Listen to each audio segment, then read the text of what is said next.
Hello guys! Hello, hello, hello, hello, shout out. Ayan, ulam tayo guys. Alam nyo kung ano to guys. Turkey to. Turkey, as in, pabo. Ano ba yan? Turkey, basta, pabo to siya guys. Alam nyo kung ilang kilo tong isang buong pabo is, ano to 6 kilos. Grabe ang laki nito. Tapos, ayan! Na yan, naluto na yan guys. Nakaw lang yung video ko guys. Hindi yan siya sunog ha.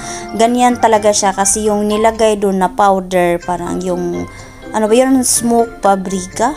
Ayan, as may sauce siya guys. Ayan, masarap yung sauce niya. Kasi galing yung sauce niya sa pinaglutuan din niya. Ayan, hindi yan tutong ha, hindi yan sunog. Ganyan talaga siya. Kasi sa mga powder na nilagay sa taas. Ayan, ayan, ayan.